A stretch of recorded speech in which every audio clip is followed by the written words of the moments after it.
ওম নমো ভগবতে বাসুদেবায়। জয় শ্রীকৃষ্ণ। রাধে রাধে। হিন্দু ধর্ম অনুসারে সপ্তাহের বিভিন্ন দিন বিভিন্ন দেবদেবতার উদ্দেশ্যে নিবেদিত।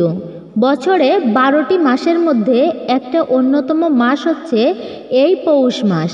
এই পৌষ মাসের শনিবার কোন 3টি খাবার যা ভুলেও খাবেন না, মুখে তুললে বিশেষ করে এই পৌষ মাস চলাকালীন কোন সেই বিশেষ খাবারগুলি সেইগুলি একেবারেই মুখে তোলা উচিত নয়, নতুবা শনিদেবের কুদৃষ্টি অর্থাৎ বক্রদৃষ্টিতে পড়বেন। আপনাদের উপর, পরিবারের উপর চরম বিপর্যয় আসবে। দারিদ্রতা ও অমঙ্গল পিছু ছাড়বে না। এরই সাথে বিশেষ এক ধরনের বস্ত্রের কথা বলবো, সেটা যদি ভুলবশত শরীরে পরিধান করেন তাহলেও জীবনে কালো ছায়া দুর্ভাগ্য নেমে আসবে। শত চেষ্টা করেও দারিদ্রতার করাল ছায়া থেকে নিজেদেরকে রক্ষা করতে পারবেন না। যাদের কালসর্প দোষ চলছে, গ্রহ দোষ, শনিদেবের সাড়ে থেকে থাকে, তারা বিশেষভাবে সতর্ক থাকবেন এই পৌষ মাস চলাকালীন। শুধু যে পৌষ মাস চলাকালীন তা কিন্তু নয়, যে কোনো শনিবার দিন আপনারা বিশেষ এক ধরনের বস্ত্র রয়েছে সেটির কথা বলবো যা ধারণ করবেন না, এবং বিশেষ কয়েকটি খাবার রয়েছে সেগুলো ভুলেও খাবেন না, নতুবা শনি মহারাজের প্রকোপ ব্যক্তির জীবনে এমনভাবে পড়বে যেখান থেকে বেরিয়ে আসা খুবই কষ্টকর হয়ে উঠবে। জীবনে নরক সমতুল্য জ্বালা যন্ত্রণা নেমে আসবে। শনিকে গ্রহরাজ আখ্যা দেওয়া হয়েছে, স্বয়ং শিব তাকে কর্মফলদাতা ও ন্যায়দণ্ডাধিকার পদ প্রদান করেছেন। জ্যোতিষ অনুযায়ী 12টি রাশির মধ্যে 2টি রাশি যথাক্রমে মকর ও কুম্ভের অধিপতি হচ্ছেন শনি। শনি যখনই কোনো রাশিতে বিচরণ করেন তখন বেশ কিছু রাশির জীবনে 7.5 ও 2.5 দশা শুরু হয়। এই 7.5 ও 2.5 দুষ্প্রভাবে নানান ওঠাপড়া দেখা দেয়। এই কঠিন পরিস্থিতিতে মুক্তি পেতে ব্যক্তি শনিকে খুশি করার নানান উপায় করে থাকেন। এর মধ্যে অন্যতম কার্যকরী একটা উপায় হচ্ছে শনিবার শনিদেবের ব্রত কথা পাঠ করা। তো এরই সাথে থাকছে শনিবার এই ব্রত কথা পাঠ করলে বা শুনলে নানান ধরনের শনি দোষের দুষ্প্রভাব কম করা যায়। নমস্কার, আমি দীপা। দেশ ও দেশের বাইরে থেকে যে সকল দর্শকেরা ভিডিওটি দেখছেন প্রত্যেককে স্বাগত জানাই রায়কিশোরী দীপা অর্থাৎ সনাতন ধর্মীয় তথ্যমূলক চ্যানেলে। আমি সর্বদাই চেষ্টা করি সনাতন ধর্মের এমন সকল গুরুত্বপূর্ণ বিষয় আপনাদের সামনে উপস্থাপন করতে এবং আপনাদের সঙ্গে শেয়ার করতে। আসুন কিছুক্ষণ সময় ধৈর্য ধরে এই পৌষ মাসের শনিবার দিনে কি কি খাবার ভুলেও খাওয়া উচিত নয় এবং কি এমন জিনিস যা পরিধান করতে নিষেধ করা হয়েছে এই পৌষ মাসের শনিবার, এই প্রত্যেকটা বিষয় থাকছে আজকের ভিডিওটিতে। ভিডিওটি শুরু থেকে শেষ পর্যন্ত অবশ্যই দেখবেন। তারপর ভালো লেগে থাকলে অবশ্যই একটি লাইক করবেন। কমেন্টে ভক্তি, ভালোবাসা ও শ্রদ্ধার সহিত জয় শনিদেবের জয় অথবা আপনার গুরুদেবের নামটি একটি বারের জন্য হলেও লিখে যাবার জন্য অনুরোধ রইল। চ্যানেলে যদি আপনি নতুন হয়ে থাকেন তবে বিশেষভাবে অনুরোধ করব চ্যানেলটি সাবস্ক্রাইব করে পাশে থাকার নোটিফিকেশন বেল বাটনটি অল করে রাখুন। আশা করছি আপনারা যথেষ্ট উপকৃত ও সমৃদ্ধ হবেন। চলুন তাহলে শুরু করি আজকের ভিডিওটি। বলা হয়েছে দিনের মধ্যে যেমন বৃহস্পতিবার লক্ষ্মী দেবীর দিন, সোমবার শিবের দিন, রবিবার সূর্য দেবতার দিন, তেমনি শনিবার হচ্ছে শনিদেবের দিন। শনিদেবকে কর্মের ফলদাতা অর্থাৎ কর্মের দেবতা বলা হয়। তিনি হলেন ন্যায় ও কর্মদাতার দেবতা। আমরা মানুষ যে সমস্ত কার্য করি সেই সব কর্মের হিসাব কিন্তু শনিদেব রাখেন। যে যেমনই কর্ম করেন তার ফল সেই রকমই পেয়ে থাকেন। যেহেতু আমরা সকলেই কর্মের অধীনে, কর্মের সঙ্গে যুক্ত, তাই শনিদেব অর্থাৎ বড় ঠাকুরকে সন্তুষ্ট করা অত্যন্ত আবশ্যক, নতুবা প্রত্যেকের জীবনে বড় সমস্যা আসতে পারে। তবে যারা এই উপায়টি বা কার্যটি করতে পারেন, যাদের জন্মছকে 7.5 দশা চলছে, যাদের শনির দশা চলছে, তারা শরীর অন্তদশায় রয়েছে তারা, যেহেতু এটি লক্ষ্মী দেবীরও মাস বলা হয়েছে, অনেকেই এই পৌষ মাসকে অশুভ বলেন। কোনো শুভ কার্য করা হয় না এই পৌষ মাসে। তবে এই জন্যই এই পৌষ মাস অত্যন্ত শুভ, যেহেতু এই পৌষ মাসটা আবার সূর্য দেবতার মাস হিসেবে বিবেচিত। তাই সূর্যদেবের আশীর্বাদ ও বিশেষ কৃপা প্রাপ্ত করা যায়। অন্তত পক্ষে প্রতিদিন সকালে যদি ভক্তি ভরে সূর্যদেবকে অর্ঘ্য এবং প্রণাম নিবেদন করতে পারেন। এই মাসে পূর্বপুরুষদের আত্মার শান্তির জন্য শ্রাদ্ধ, তর্পণ ও পিণ্ডদান করা হয়ে থাকে। এর ফলে পরিবারের সুখ ও সমৃদ্ধি বজায় থাকে। এই পৌষ মাসে স্নান ও দানের বিশেষ গুরুত্ব ও মাহাত্ম্য রয়েছে। তাই যদি পারেন অভাবী, দুস্থ, দরিদ্রদের অবশ্যই আপনি দান করবেন। যাদের জীবনে শনির দশা, অন্তর্দশা, সাড়ে সাতি চলছে তারাই বেশি সুফল পাওয়ার জন্য এই ক্রিয়া করবেন। এইগুলি মেনে চলুন, অবশ্যই এর ধনাত্মক প্রভাব অর্থাৎ পজিটিভ এনার্জির আগমন হবেই তাদের জীবনে। প্রথমে যে বিষয়টির কথা বলবো, এই পৌষ মাস চলাকালীন আপনারা ভুল করেও শনিবার দিন নিজের গৃহে গোলমরিচ কিনে আনবেন না। রান্নার কোনো কাজে এই গোলমরিচের ব্যবহার করবেন না, নতুবা জীবনে চলার পথে বিভিন্ন রকম সমস্যা নেমে আসতে পারে আপনাদের জীবনে। এমনটা বিশ্বাস করা হয়, শনিবার দিন ভুলেও কালো রঙের কাপড় আপনারা কিন্তু পরবেন না, বা ছোট বড় যাই হোক কালো জাতীয় পোশাক কিনবেন না। ঠিক তেমনই শরীরে পরিধানও করবেন না। তবে আপনারা শনিবার দিন কালো বস্ত্র অভাবী, দুস্থ, অসহায় মানুষকে দান করতে পারেন, অথবা মন্দিরে গিয়েও দান করতে পারেন। এতে অখণ্ড সৌভাগ্য লাভ হয়। দ্বিতীয়ত, পৌষ মাস চলাকালীন বা যে কোনো শনিবারে হাটে বাজার থেকে বেগুন কিনে আনবেন না, বা শনিবার বেগুনের রান্না কোনো খাবারই খাবেন না। এছাড়াও শাস্ত্র বলছে শনিবার দিন কাজু বাদাম কড়াই করা উচিত নয়, বা কাজু বাদাম দিয়ে প্রস্তুত কোনো খাবার শনিবার দিনে আহার গ্রহণ করা পর্যন্ত উচিত নয়। এতে পারিবারিক সমস্যা, কলহ, ঝগড়া বিবাদ, অশান্তি নেমে আসে সদস্যদের মধ্যে, ভালো সম্পর্ক নষ্ট হয়, ফলে ব্যক্তি জীবনে এর অশুভ প্রভাব পড়ে।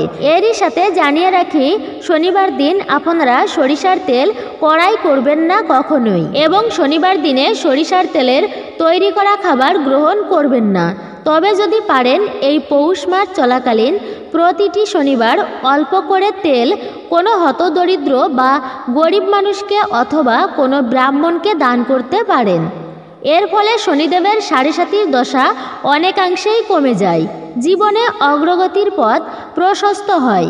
বিশেষ করে শনিবার দিনে ভুলেও হাতে পায়ে সরিষার তেল মাখবেন না। এতে জন্মকুণ্ডলিতে শনিদেবের কুদৃষ্টির প্রভাব ব্যক্তিদের উপর বিস্তার করে থাকে। তৃতীয়ত, যে ব্যাপারে বলতে চলেছি মনোযোগ দিয়ে শ্রবণ করুন। শনিবার দিন কালো পোশাক যেমন পরবেন না, তেমনি কালো রঙের জুতো, চপ্পল কড়াই করে নিয়ে আসবেন না। তবে যদি আপনাদের আগে থেকে কেনা থাকে তবে তা কাউকে এই দিনে দান করে দিতে পারেন। এছাড়াও অনেকে আছেন যারা চিরতা পাতার রস সেবন করে থাকেন, তবে তাদেরকে বলছি আপনারা শনিবার দিনে চিরতা পাতার রস খাবেন না। কালো তিল এই দিনে স্পর্শ করা পর্যন্ত উচিত নয়, এমনকি এই কালো তিল কোনো খাবারেও ব্যবহার করা উচিত নয়। এছাড়াও শাস্ত্র অনুসারে দুধ হলো শুক্র গ্রহের সঙ্গে সম্পর্কযুক্ত। শুক্রের সঙ্গে প্রেম, রোমাঞ্চ ও শারীরিক সম্পর্ক স্থাপনের ইচ্ছা সম্পর্কযুক্ত। আর শনি ধর্মীয় ভাবনা বাড়ানোর পক্ষপাতী, তাই শুক্রের সঙ্গে সম্পর্কিত দুধ শনিবার না খাওয়াই ভালো। শনিবারে দুধ খেলে শনিদেব রুষ্ট হতে পারেন। শনিদেব শীতল জিনিস পছন্দ করেন।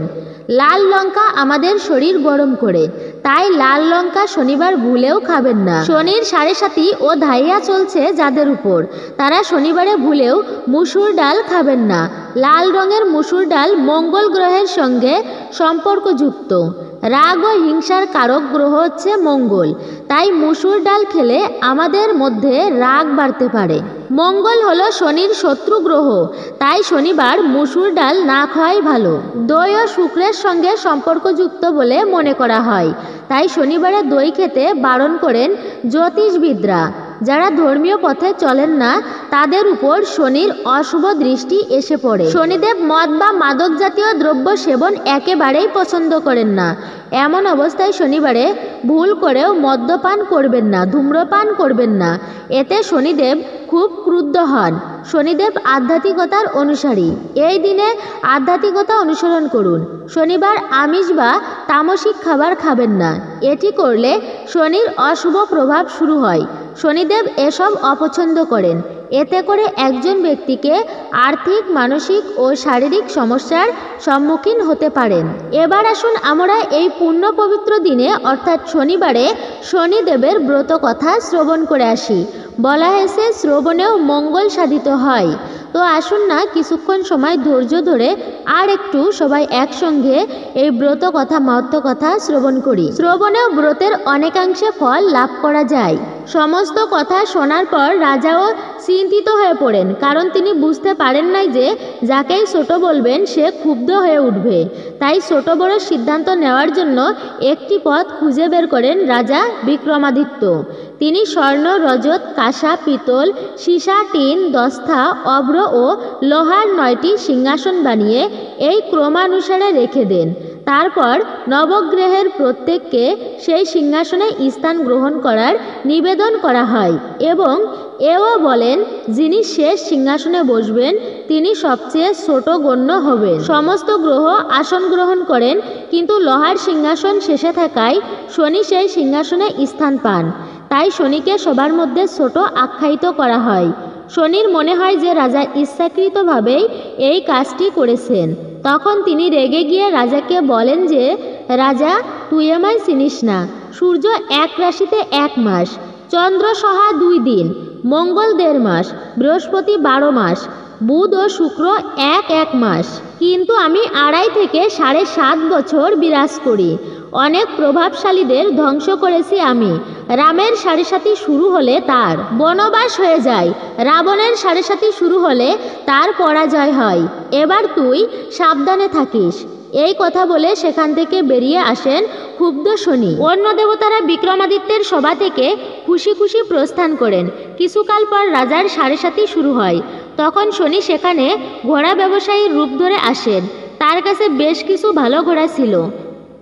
এ কথা শুনে রাজা অশ্বপালকের ভালো ঘোড়া কেনার নির্দেশ দেন। ঘোড়া কেনার পর অশ্বপাল উৎকৃষ্ট ঘোড়াটি রাজাকে দেন।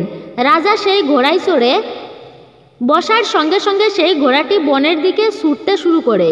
গভীর বনে পৌঁছে সেই ঘোড়া অন্তর্ধান হয়ে যায়। রাজা তৃষ্ণার্ত, ক্ষুধার্ত অবস্থায় এদিক ওদিক ঘুরতে থাকে। তখনই এক গোয়ালা তাকে জল পান করান। রাজা প্রসন্ন হয়ে তাকে নিজের আংটি দেন। সেই আংটি দিয়ে রাজা নগরের উদ্দেশ্যে রওনা হন। সেখানে নিজেকে উজ্জয়িনীর বাসিন্দা বিকা বলে পরিচয় দেন। ওই নগরে এক শেঠের দোকানে জলপান ও বিশ্রাম করেন তিনি। ভাগ্যবশত সেদিন শেঠের ভালো বিক্রি হয়। শেঠ খুশি হয়ে বিকাকে নিজের বাড়ি নিয়ে আসেন। বাড়িতে এক খুঁটিতে হাড় টাঙানো ছিল। সেই খুঁটিটি হাড় গিলে খাচ্ছিল। ক্রমশ সেই হাড় সেখান থেকে কর্পূরের মতো উবে যায়। শেঠ এসে হাড়ের কোনো চিহ্ন দেখতে না পেয়ে বিকার উপর সন্দেহ করে। তার মনে হয় যে বিকা সেই হাড়টি চুরি করেছে। এই কারণেই তাকে কোতোয়ালের হাতে তুলে দেন সেই শেঠ। এরপরই নগরের রাজা বিকাকে চোর ভেবে তার হাত পা কেটে নগরের বাইরে বের করে দেন। ওই সময় সেখান থেকে এক তেলি যাচ্ছিল। বিকার এমন অবস্থা দেখে তার মায়া হয়। তাকে নিয়ে গরুর গাড়িতে বসিয়ে দেন। নিজের জিহ্বা দিয়ে গরু হাঁকতে শুরু করেন তিনি। সেই সময় রাজার শনির দশা সমাপ্ত হয়। বর্ষা ঋতুর আগমনের পর বিকা রাগ মহল্লার গাইতে শুরু করে। রাজা অর্থাৎ বিকা যেই নগরে এই রাগ গেয়েছিলেন সেই নগরের রাজকুমারী মনোভাবনী তার গান শুনে এতটাই প্রসন্ন হন যে সেই গাহককে বিবাহ করার মনস্থির করেন। রাজকুমারী নিজের দাসীকে রাগ মহল্লারের গায়ককে খুঁজে বের করার নির্দেশ দেন। দাসী রাজকুমারীকে জানান যে সেই গায়ক আসলে দিব্যাঙ্গ, কিন্তু রাজকুমারী নিজের প্রতিজ্ঞা থেকে এক চুলও নড়েন না। অনেক বোঝানো সত্ত্বেও রাজকুমারীর মত না পাল্টালে অবশেষে রাজা সেই তেলিকে ডেকে পাঠান। তারপর বিকার সঙ্গে রাজকুমারীর বিবাহ সম্পূর্ণ হয়। একদা ঘুমের মধ্যে রাজা বিক্রমাদিত্যকে শনি দর্শন দেন। বলেন যে, রাজা দেখলে তুমি আমায় ছোট করে কত কষ্ট ভোগ করলে। এরপর রাজা শনির কাছে ক্ষমা চান। তখন শনির কাছে ক্ষমা প্রার্থনা করেন যে, শনিদেব, যেমন দুঃখ আপনি আমায় দিলেন তেমন কাউকে দেবেন না। শনি রাজার প্রার্থনা স্বীকার করেন। বলেন যে, যারা আমার ব্রত পালন করবে ও ব্রত কথা পাঠ করবে তাদের আমার দশায় কোনো দুঃখ ভোগ করতে হবে না। যে ব্যক্তি প্রতিদিন আমার ধ্যান করবে ও পিঁপড়াকে আটা খাওয়াবে তার সমস্ত মনস্কামনা পূর্ণ হবে। এরপর শনি রাজাকে তার হাত পা ফিরিয়ে দেন। সকালবেলা চোখ খোলার পর রাজকুমারী বিকাকে দেখে আশ্চর্যচকিত হয়ে পড়েন। তখন বিকা তাকে নিজের আসল পরিচয় দেন। তিনি উজ্জয়িনীর রাজা বিক্রমাদিত্য। সকলে খুব খুশি হয়। এ কথা জানার পর শেঠজি তার হাত পা ধরে ক্ষমা প্রার্থনা করতে শুরু করেন। তখন রাজাকে তার সমস্ত কথা জানান। শেঠ বলে, রাজা তার বাড়ি গিয়ে অন্ন গ্রহণ করলে তিনি শান্তি পাবেন। নিজের বাড়িতে রাজার আপ্যায়ন করেন শেঠ। আবার দেখা যায় যে খুঁটিতে সেই হারটি টাঙানো রয়েছে। শেঠ অনেক মোহর দিয়ে রাজাকে ধন্যবাদ জানান। এরপর শেঠ রাজাকে নিজের মেয়ে শ্রী কবরীর সঙ্গে বিবাহ করার আবেদন জানান। রাজা তার এই প্রস্তাব স্বীকার করেন। কিছুকাল পর রাজা নিজের দুই রানী মনোভাবনী ও শ্রী কবরীর সঙ্গে উজ্জয়িনী পৌঁছান। সেখানে নগরবাসীরা রাজাকে অভ্যর্থনা জানান, প্রদীপ দিয়ে নগর সাজান। তিনি ঘোষণা করেন যে, আমি শনিকে সবার ছোট আখ্যা দিয়েছিলাম, কিন্তু তিনিই আসলে সর্বোপরি। তারপর থেকে রাজ্যে শনি পুজো ও ব্রত কথা নিয়মিত পাঠ শুরু হয়। সমস্ত প্রজারা আনন্দে জীবন কাটাতে শুরু করেন। যে ব্যক্তি শনির এই ব্রত কথা পাঠ বা শ্রবণ করেন, শনি তার সমস্ত দুঃখ দূর করেন। শনিবার এই ব্রত কথা পাঠ করা অত্যাধিক শুভ ফলপ্রদ ও সর্বমঙ্গলময়। তো এই ছিল আমাদের আজকের ভিডিওটি কেমন লাগলো তা কমেন্ট করে অবশ্যই নিজের মতামত জানাবেন।